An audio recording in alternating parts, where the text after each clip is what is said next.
common sense gun violence laws are going into effect this week. Shows that we are capable of making change, but none of that undoes the damage and the pain that so many people continue to feel as we see shootings across this country all the time, sadly. I do think that these are meaningful measures, but I'm always sober about the fact that there's more good work to do here.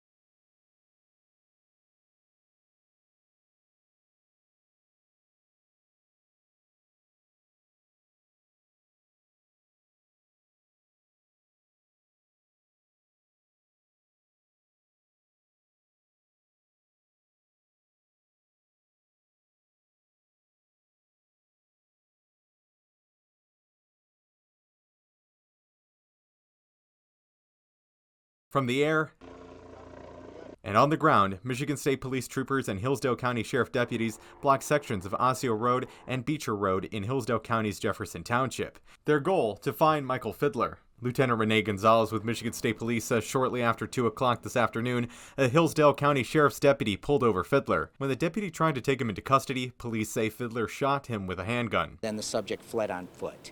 There was another deputy on scene, and they had taken the deputy and threw him in the car and took him to the hospital.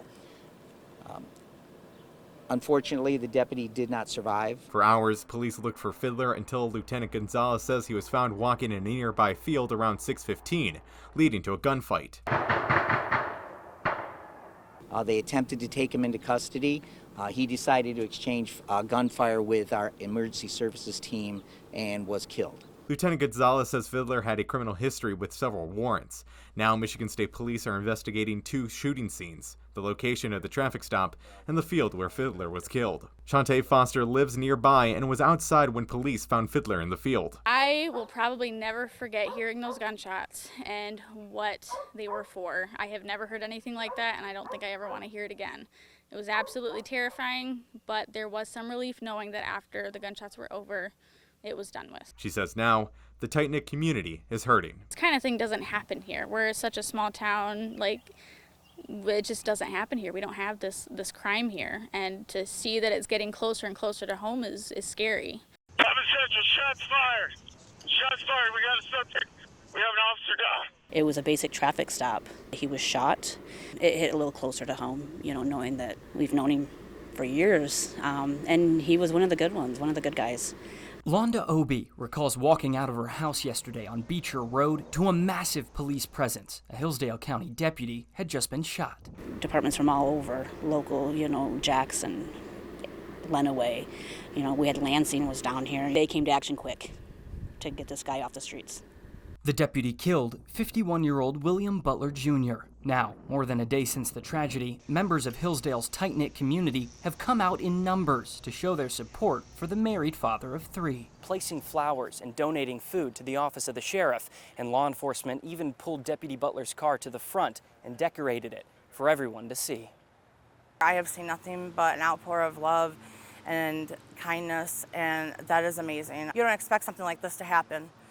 A steady flow of flowers became part of a memorial that isn't done growing. Deputy Butler's picture rests in the dashboard. Obi, whose daughter just had the chance to ride along with Deputy Butler, says it's a reminder that evil exists everywhere, but good people will fight back. Even in small communities, this tight-knit and stuff, it's happening more.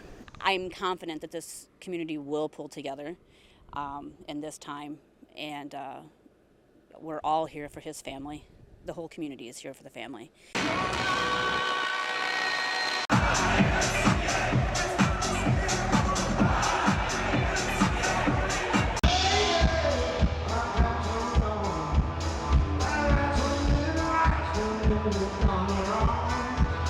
Then Jelly Roll blew up, and he comes to Faster Horses to headline in front of 50,000 people.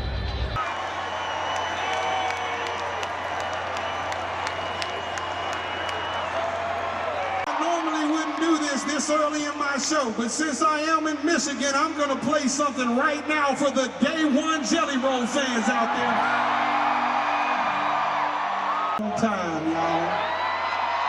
Some of y'all know this is like home away from home for me, baby. This is a homecoming show for me tonight.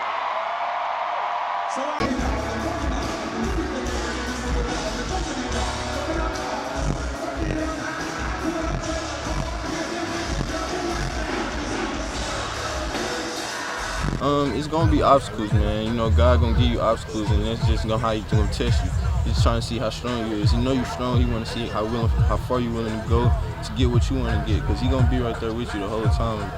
You know, as a kid growing up, I didn't really have a lot of camps growing up, but I see, like, getting around with the kids, like, a lot of people from my city really didn't go to the NFL and have these type of things, so this could be like a starting point to, like, making a kid believe in himself, like seeing an NFL kid in person, and really just, like I said, focusing on that dream and keep going after he's seeing that. Just a little motivation, you know, being out here with him in person, touching him, and just seeing him, like, you know, face to face. You know, stay focused and keep going, man. Don't let nothing distract you. I know I had a goal growing up. I wanted to go to Oregon. That was my first goal. I wanted to play at Oregon. And my second goal was I wanted to go to the NFL. That's all I used to think about. Find yourself and focus on what you want to do, man. Just go hard at it every day.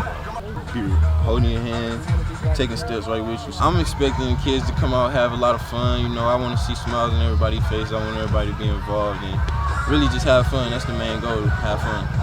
1, 2, 3, 1, 2, 3, fire! I've been trying to, like, still fight with them. 2 police officers and a suspect were shot Wednesday morning in Lansing. It happened around 11:15 along the 2000 block of West Holmes, just east of Pleasant Grove Road. 2 Lansing police officers and the accused were shot and transported to local hospitals with non-life-threatening injuries. Chief Sosby says 2 detectives were in the area, following up on a previous crime when they ran into the suspect behind an apartment building. Those detectives called for backup and 2 officers responded. That's when there was a shootout, as the officers and the suspect exchanged gunfire. The 2 Lansing police officers were hit, struck in their legs, and were taken to Sparrow Hospital. The chief said their injuries are considered non-life-threatening. The suspects have been apprehended. I want to send my thoughts and prayers out to those that were hurt. Our officers do a wonderful job for our community, and we know that they are extremely responsive.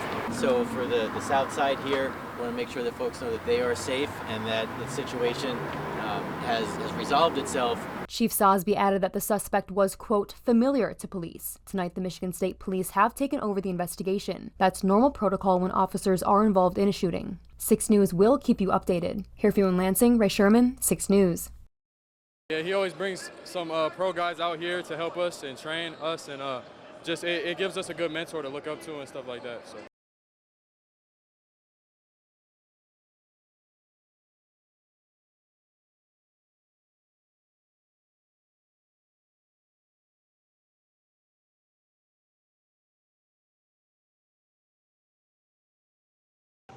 Well, it's just always good to be able to help someone and help people develop, and I enjoy young people, and I always have, and so this is one reason that I do it. I enjoy it myself, and I enjoy helping people.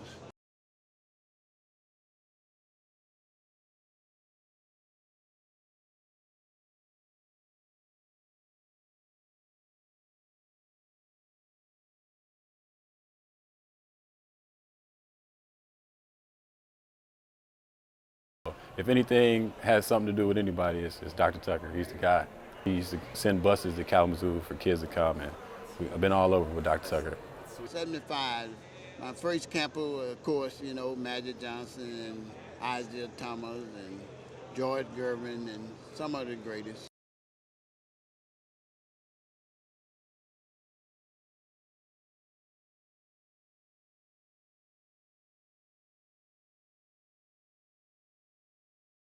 It's just a special place because you never know who's going to come in the building. Just be ready. You never know. Like I said, you never know being around him who you're going to be around.